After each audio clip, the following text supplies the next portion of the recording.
les parece, comenzamos esta conferencia, esta intervención de Santiago Navascués Alcai, que lleva como título Gallur en tiempos de la antigua Roma. Hoy nos vienen, son dos chicos, son Santiago Navascués, gallurano, y luego también viene Sergio Martínez Gil. Los dos conforman un grupo de difusión de historia que se llama Historia de Aragón, que se encargan pues, de difundir la historia de Aragón de todas sus etapas, y hoy nos vienen a traer Gallur en tiempos de la antigua Roma. Santiago Navascués Alcai, que es gallurano, todos los conocemos, es licenciado en Historia y además ahora está trabajando en su tesis doctoral Magia cristiana primitiva de los siglos II y III. Hoy nos va a llevar esta conferencia, que esperemos que les guste, y así que vamos a empezar a ver bastante. Muchas gracias.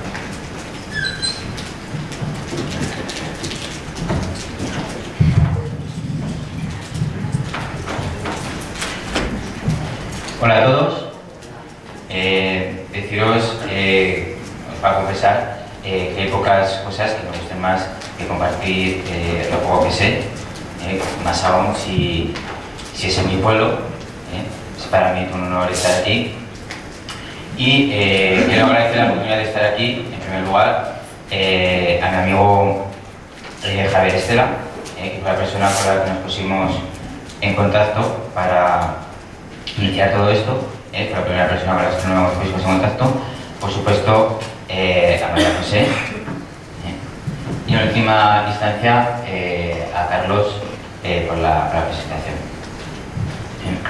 Yo sé que lo normal es dar la conferencia sentado detrás de la mesa, pero es que soy bastante inquieto.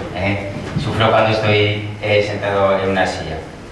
Además, es que me parece mucho más comunicativo y luego que quiero hacer una cosa un poco distendida, un poco así familiar. No me gusta nada sentarme detrás de la mesa y soltar la chapa y aburrir hasta las orejas. Dicho esto, va a comenzar la exposición lanzando una pregunta al aire, ¿vale? A ver si alguien me la sabe responder, que es ¿cuál es la mención más antigua de Gallur en la historia? La mención más antigua de Gallur en la historia. ¿Alguien la sabe? Bueno, pues la mención más antigua de Gallur en la historia data de finales del siglo I, principios del siglo II después de Cristo. Y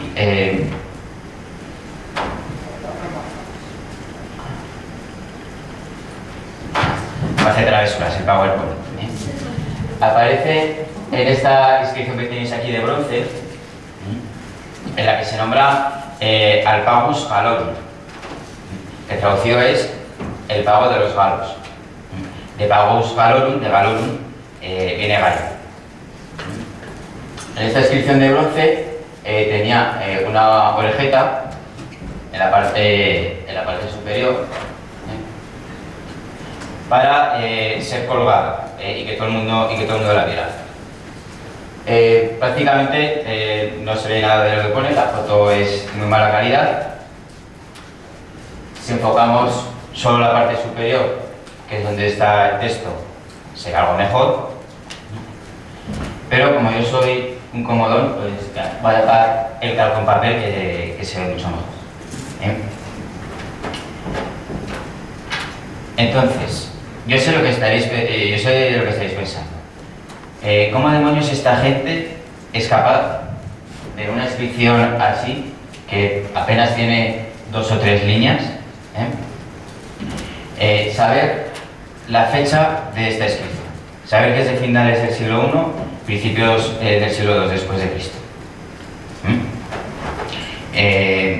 Estamos acostumbrados a recibir preguntas de la gente de tipo: ¿y cómo hacéis para datar los objetos?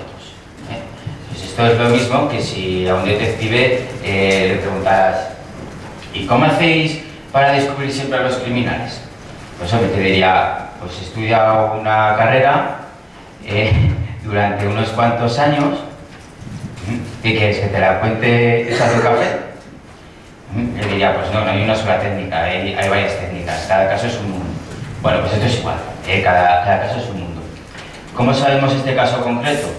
Pues bueno, esto apenas tiene 2 o 3 líneas, pero hay otras inscripciones, como esta de aquí, no tiene nada que ver con Gayú, he seleccionado esta como podría haber seleccionado cualquier otra, que sí que las podemos fechar. Esta inscripción de aquí es el pedestal de una estatua,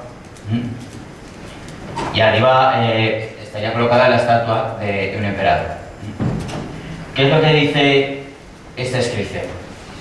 Esta inscripción dice: Imperatore Caesari Flavio Valerio Constantino Máximo Pío Filici Invicto Augusto Respublica Salentium, el decreto de Corión.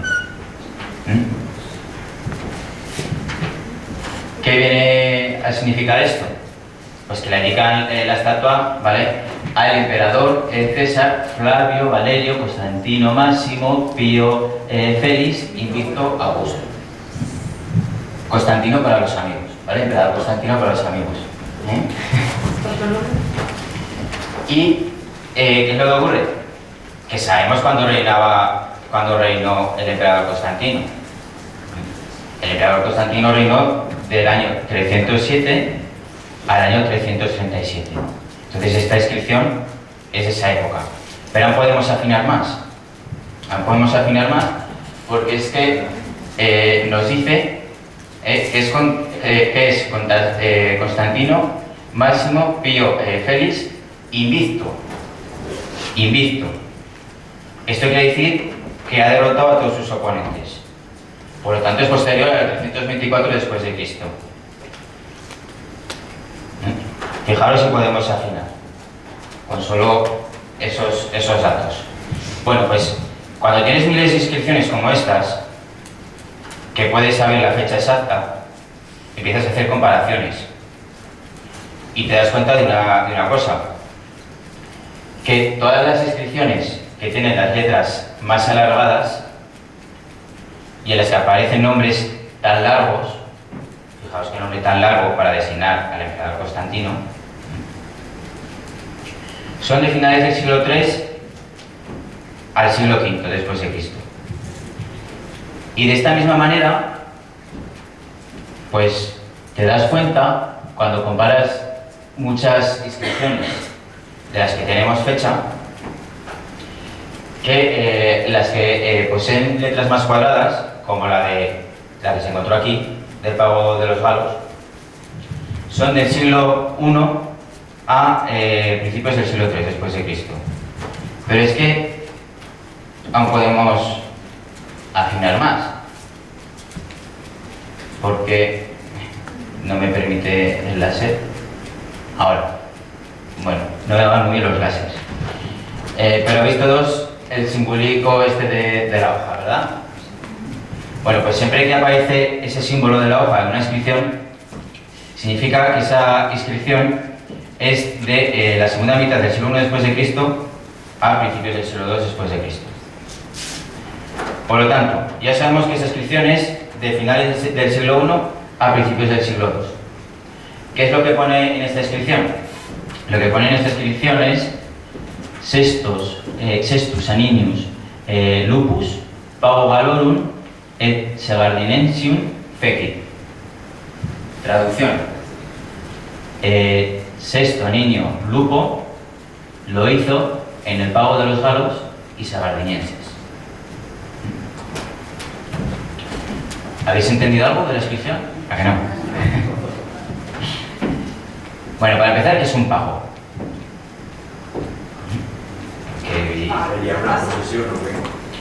Un pago es un pueblo, ¿vale? Un pago era un distrito rural perteneciente de una ciudad. De hecho, la palabra pagano significaba el que vivía en el pueblo, eran los habitantes de los pueblos. ¿Qué es lo que ocurrió? Que, bueno, sabéis que los romanos y griegos creían en multitud de dioses, ¿no? Pero luego se extendió el cristianismo por todo el Imperio Romano y acabó con la religión tradicional romana. y donde primero se extendió es en las ciudades, y a los últimos sitios donde llegó es a los pagos. Por eso los cristianos llamaban despectivamente a los que seguían creyendo en la religión tradicional, los llamaban paganos. Era un término despectivo, no me viene a decir otra cosa más que pueblerinos.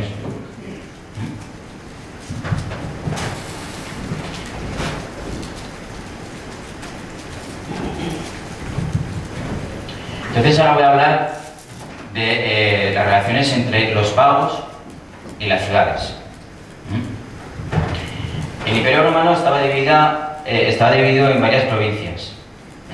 Aquí en España había 3 provincias: la España tarraconensis, la bética y la lusitania. Cada año en Roma se elegía a un gobernador para cada una de las provincias. Estas provincias estaban divididas en conventos. Estas separaciones que veis son los conventos. El pago Galorum, el pago de los galos, Gaiú, estaba en el convento caesaragustano. La capital era Caesaragusta.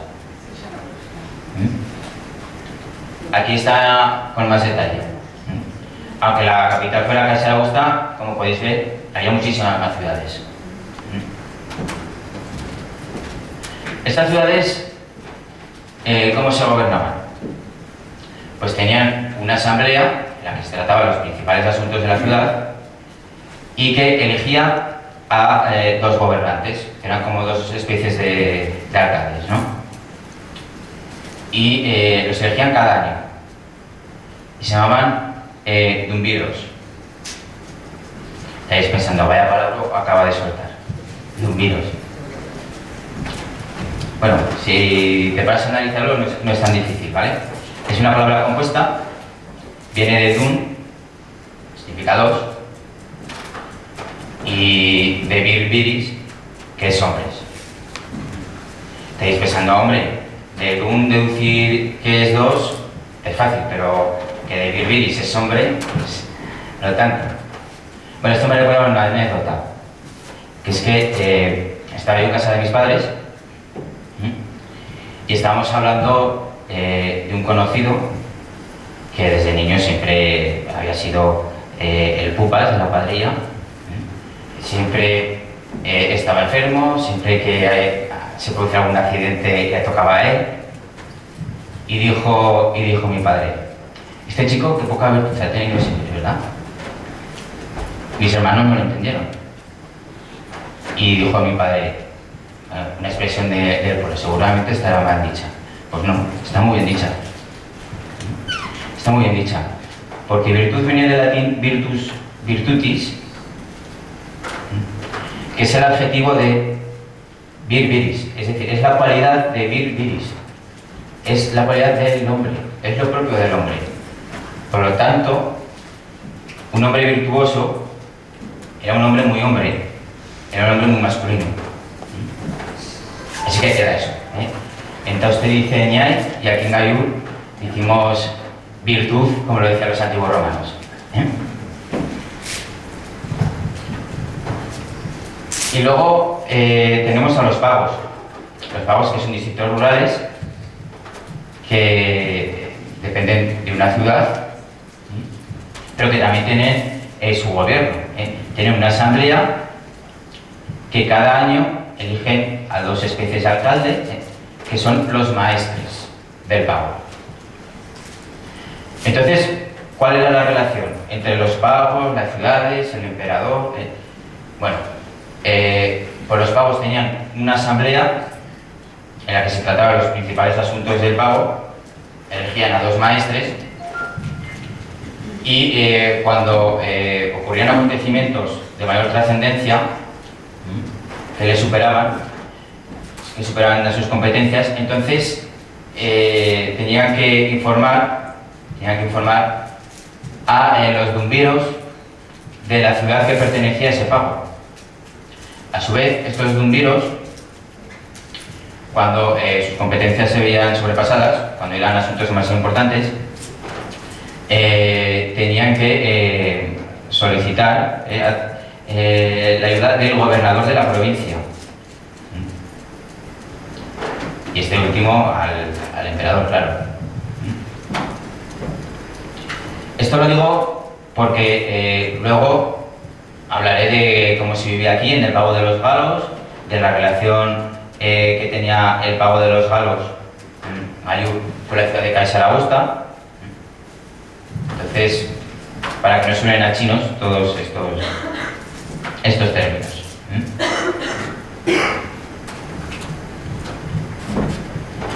Entonces, Gallur era el pago de los galos.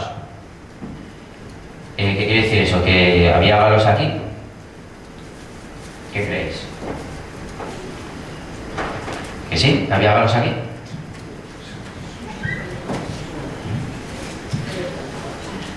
Bueno, Aragón era una tierra de frontera antes de que llegaran los romanos.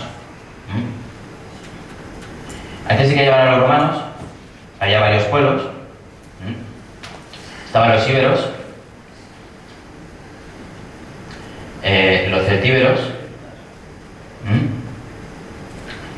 que están detrás de esa línea de puntos. Ya perdonaréis que no me va muy bien el Asia. Y por otro lado estaban los vascones en Navarra, pero que en un momento se expandieron y llegaron hasta Alagón, hasta la actual Alagón. ¿Y el pago de los galos? ¿Dónde estaba el pago de los galos? Pues estaba en medio. Ya no podía ser una zona más fronteriza. Aún así, al estar en la orilla derecha del Ebro, se supone que eran celtíberos. Entonces, ¿había allí galos? ¿No había galos? Bueno, los celtíberos es un pueblo celta. Los galos también es un pueblo celta. Pero es que celtas había muchos lugares. Los celtas ocurre como hoy en día con el término moro. Hoy en día empleamos el término moro, lo mismo para hablar de un marroquí que de un árabe que de un iraní. Es un término despectivo. Aunque tenga lo mismo que ver que un español con un francés con un sueco. Pero a todos los englobamos en moros. Pues bueno, con los antiguos se hacía lo mismo con los celtas. Entonces tenemos, por ejemplo, a los gálatas en la actual Turquía, a los galos en Francia y a los celtíberos aquí en Hispania. Entonces, como se llamaba el pago de los galos, pues hombre, solo por eso, por el nombre, aventurar que llegaron aquí galos desde Francia, cruzaron los Pirineos y de la nada, en el siglo I, levantaron el pago de los galos y se asentaron aquí. Es mucho decir, porque ningún escritor de la época nos ha dicho nada al respecto. Entonces, vamos a ver qué es lo que ocurría en esta época, ¿vale? Vamos a situarnos. A finales del siglo I a.C., César conquistó las Galias. Pero César fue asesinado en el 44 a.C. y hizo heredero de todas sus posesiones a su hijo adoptivo Augusto. Este, con el ejército con el que César conquistó las Galias, con el ejército de las Galias, derrotó a Marco Antonio y Cleopatra y luego vino aquí a España. Vino aquí a España a terminar la conquista de la península ibérica y sometió a los cántabros, a los astures y a los valaicos, que eran los únicos que quedaban por someter. Y después de todo eso, ¿qué hizo? Pues es que los ejércitos de la época no solo guerreaban y ya está, además tenían un gran número de ingenieros. Con ese ejército con el que César había conquistado las Galias y con el que Augusto derrotó a los cántabros y astures, con ese ejército fundaron la ciudad de Kaisar Augusta. A partir de ahí, el número de asentamientos en la comarca de la Ribera Alta del Ebro se multiplica y los que ya existían aumentan en tamaño. Y el pago de los galos es de esta época, del siglo I. Entonces, puede ser que una vez fundada Kaisar Augusta, con el ejército que conquistó las Gallas, y una vez construyeran una serie de obras públicas, se asentaran aquí y levantaran el pago de los galos.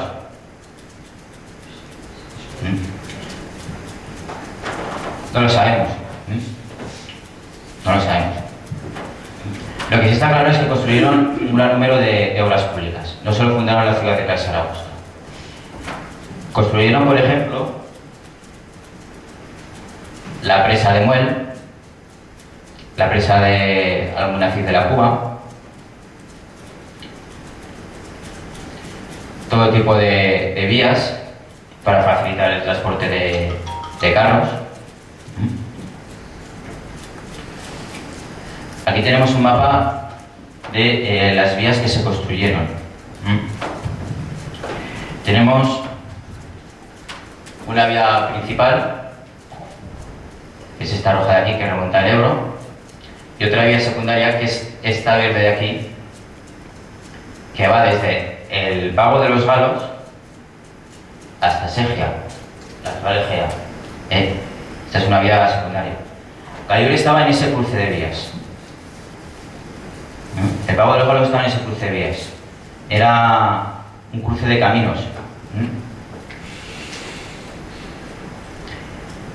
Este simbólico de aquí, que es una cruz, indica que había un miliario, un miliario, perdón, ¿vale? Es esto que tenéis aquí, ¿vale? Este no es el que se encontró en Gallur, pero es este tipo de monolitos de piedra. Esto indicaba la distancia en millas que había hasta Roma. Bueno, pues uno de estos se encontró aquí, en el pago de los Galos. ¿Dónde estaba situado? Pues estaba situado 2 kilómetros río arriba de lo que es el actual Gallur, en el Cabezuelo o el Rozasol.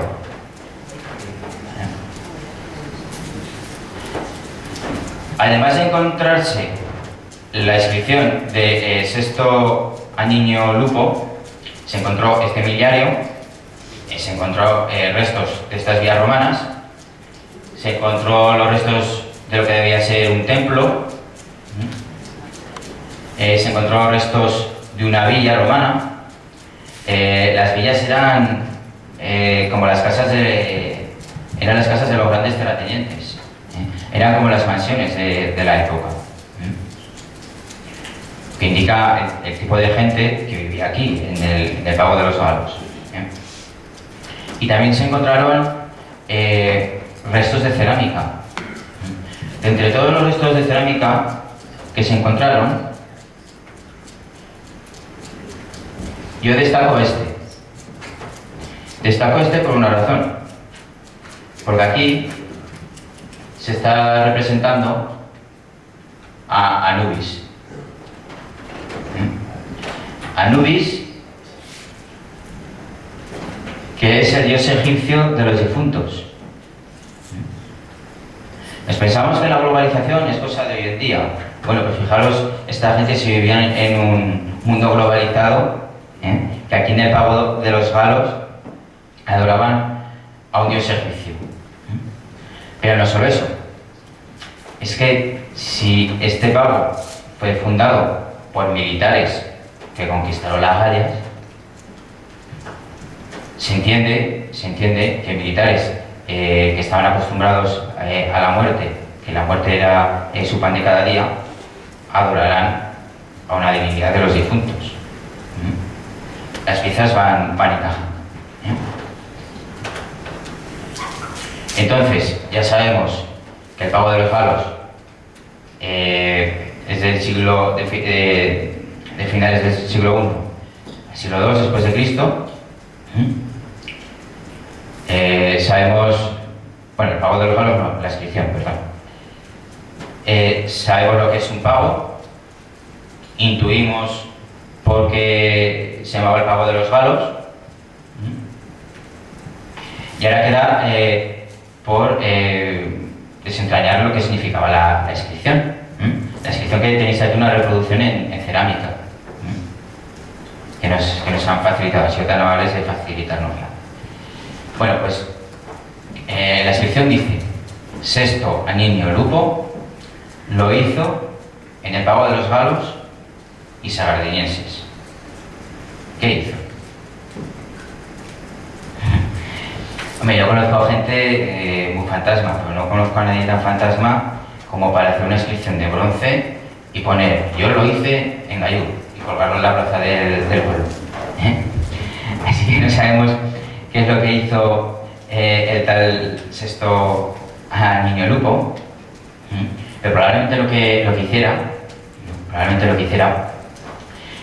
fue colgar esta inscripción en un edificio público que seguramente costearía él mismo su construcción, para que todo el mundo viera que él había pagado la construcción. Solo le faltaba poner debajo: "Vota a Sexto Aniño Lupo".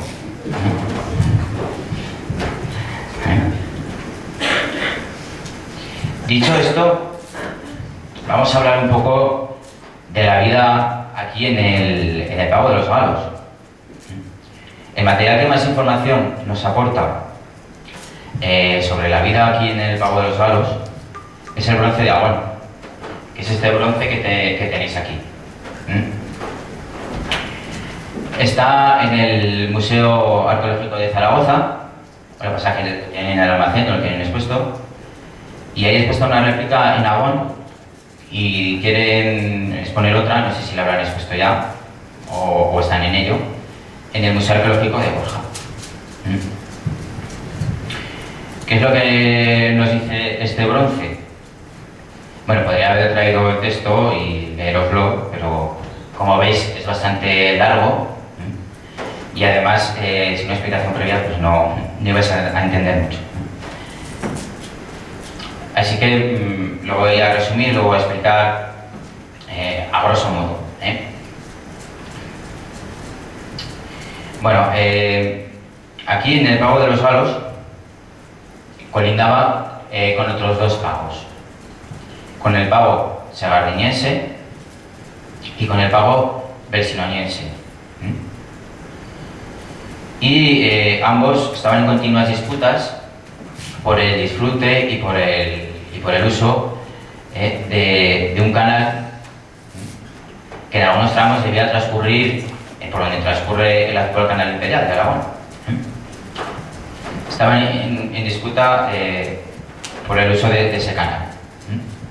De todos esos pagos, el único que sabemos dónde estaba situado es el pago de los galos, por los restos que se encontraron en el cabezuelo, por la inscripción de bronce que habla del pago galorum, y porque actualmente Gallur conserva el nombre.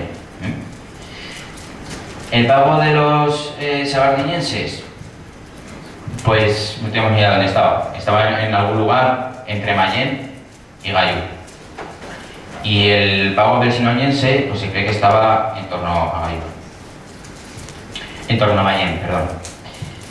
Bueno, el caso es que entran en disputa estos pagos por el uso del canal, y lo normal es que acudieran a los dumbiros de los cuales dependían estos pagos. Pero ¿qué es lo que ocurría?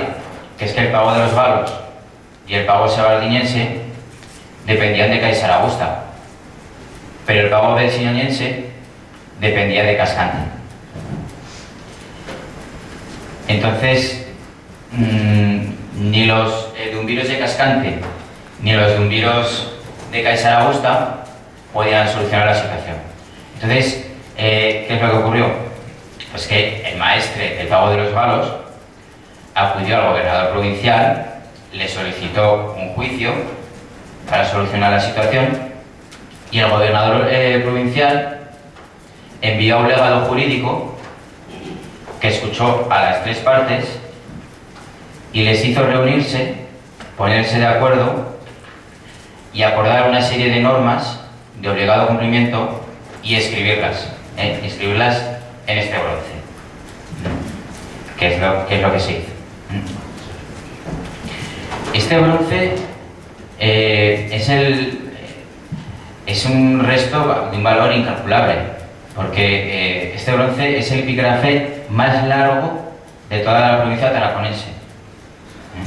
Además, prácticamente es el único documento que nos habla de las relaciones de los pagos con las ciudades en el Imperio Romano y que nos habla de la irrigación agrícola. Ahí es nada. Y ahora voy a intentar explicar un poco, resumir un poco las normas que se acordaron. A ver cómo explico. Menos mal que luego hay un turno de preguntas. Porque el asunto es complicado. Cada uno de los pagos tenía su asamblea, en la cual dirimían sus asuntos del pago, trataban los asuntos del pago, elegían a los maestres del pago, y luego había una asamblea de regantes en la que participaban estos tres pagos y que era convocada por los maestres de los pagos. En esta asamblea de regantes se trataban los principales temas relacionados con el aprovechamiento del canal. ¿Vale?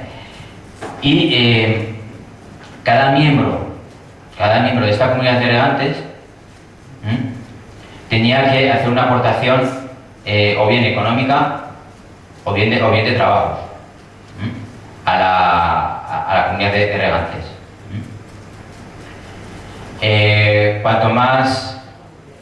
Cuanto más uso hacían del agua del canal, que dependía de la superficie regada, mayor era su contribución y también mayor era su peso en la asamblea de regantes. Más valía su voto. En estas asambleas se decidían todo tipo de cuestiones.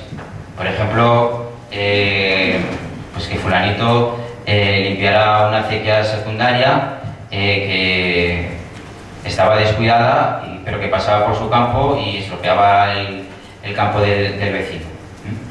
Cuando se dirimían este tipo de cuestiones, el propietario tenía que cumplir estas obligaciones que se habían decidido en la asamblea, y si no las cumplía, en 5 días se le multaba.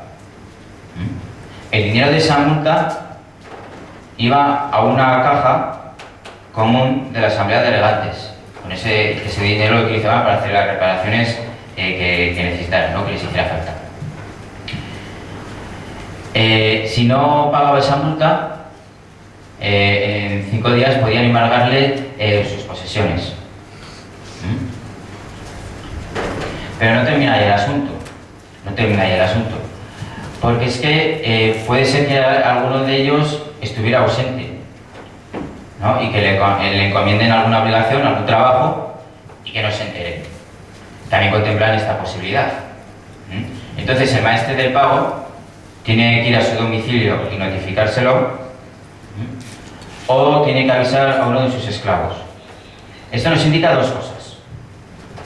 Por un lugar, que eran grandes plantaciones de esclavos, es decir, que aquí se producía no para el consumo familiar, sino para comerciar con Kaiser Augusta, aprovechando que el río Ebro era navegable. Y el otro dato que nos da es que había grandes propietarios del pago de los valos que no vivían aquí, que vivían en Kaiser Augusta. El principal trabajo que tenían que hacer era la limpieza del canal una vez al año. Tan importante era este trabajo que mientras en todo el Imperio Romano todos los cargos políticos tomaban posesión de su cargo el día 1 de enero, aquí tomaban los maestres del pago, los maestres de los pagos, tomaban posesión de su cargo el día 1 de junio. Esto es así porque lo primero que tenían que hacer como maestres del pago era convocar una asamblea de regantes para establecer la fecha en que se limpiaba el canal, que tenía que ser antes del 15 de julio, época que coincide con el cambio del regadío de los cereales al olivo y la vid.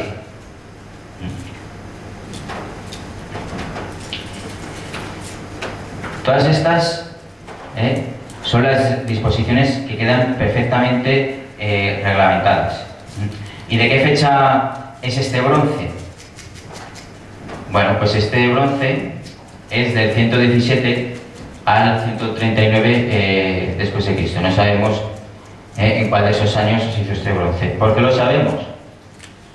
Pues porque el bronce acaba con este texto. Fundano Augustano Alpino, legado jurídico del emperador César Trajano Adriano Augusto, estableció esta ley y ordenó que fuera vinculante. Tras haber comparecido ante él el maestre del pago de los galos, César Augustanos, Lucio Manlio Materno, hijo de Lucio, de la tribu Añense. Es decir, que se hizo en época del emperador Adriano, que sabemos que reinó del 117 al 139 después de Cristo.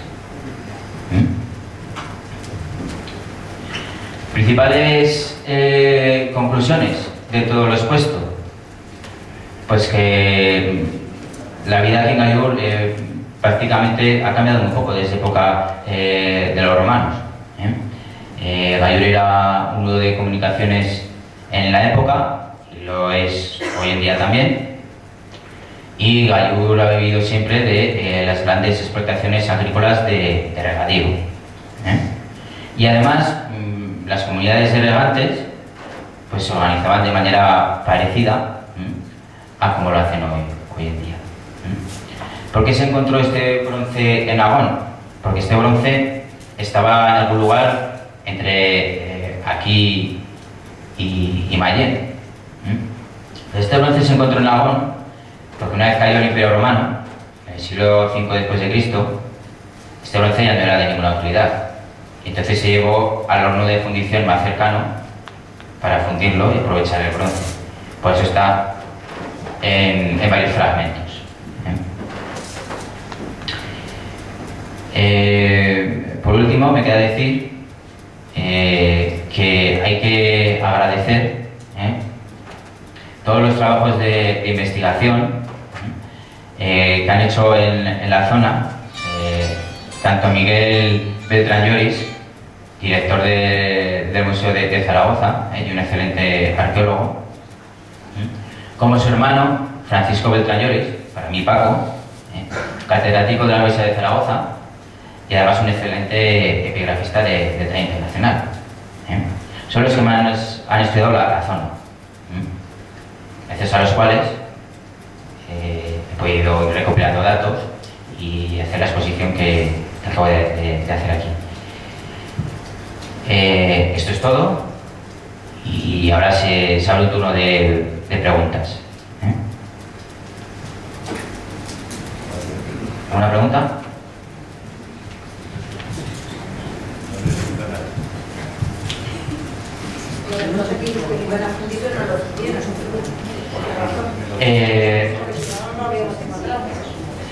La razón por la que no lo terminaron de fundir no la sabemos. Lo que sí no se ha conservado entero.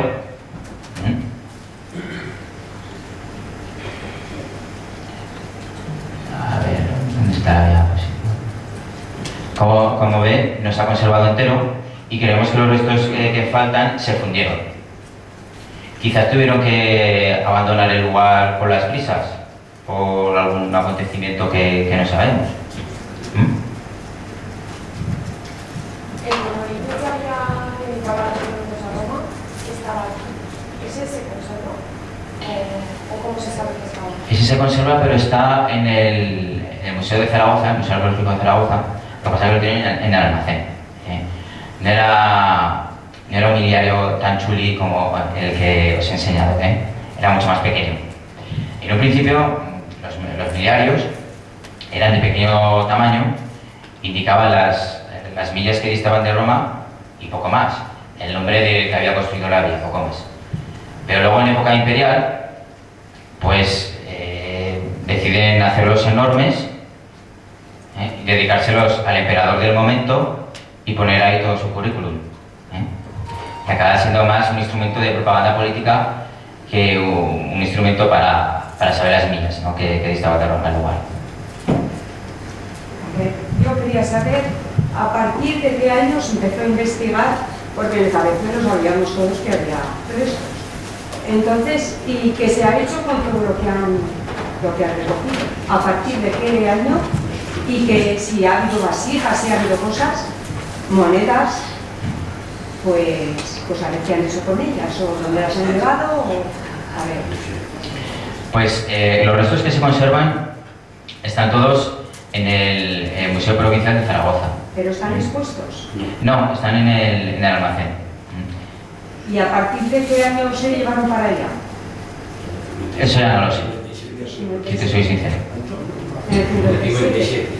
Es que todos, vamos, la mayoría que estamos aquí lo sabíamos que allí había de todo.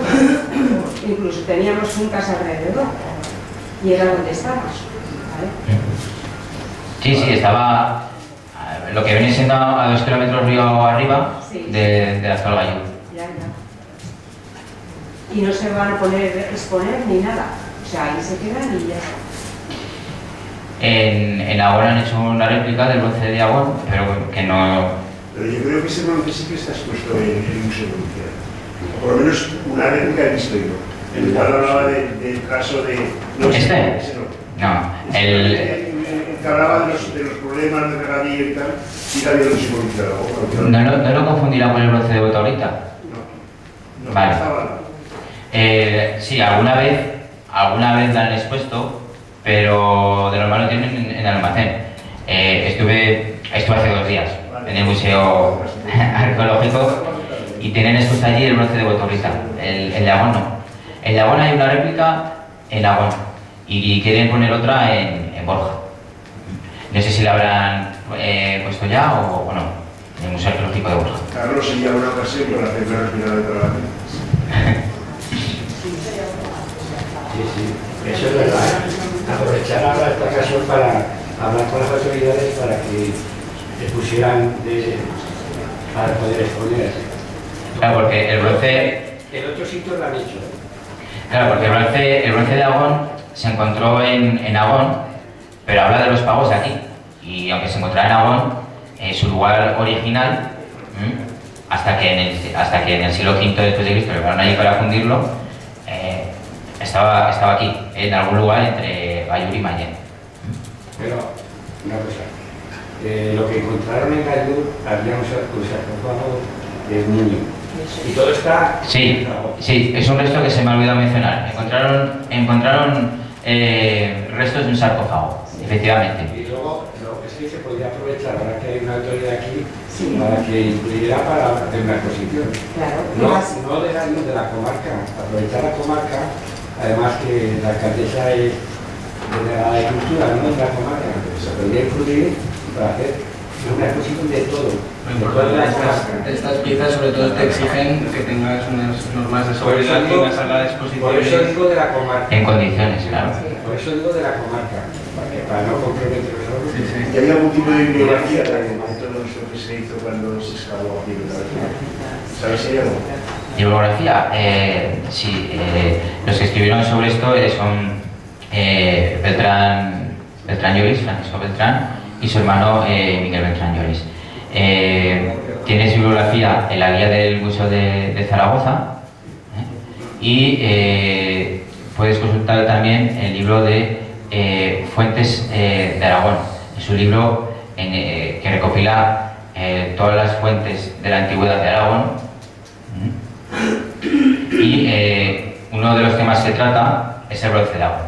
Hablan del bronce de Agón y también de la inscripción del pago de los galos. Aunque Beltrán Lloris, Francisco Beltrán, se detiene bastante más con el bronce de Agón. Pero el otro fue el padre, el Antonio. Sí. O sea que la mejor información es al padre porque tiene más gente. Y está escrito en un montón de libros. ¿Sabes? Sí, sí. Ahí es donde tiene.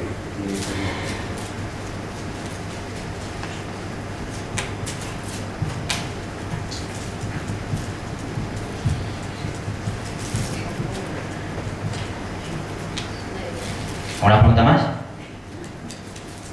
¿No? Bueno, pues agradecemos a Santiago y a su compañero también Santiago que han estado hoy con nosotros y nos vemos a la próxima.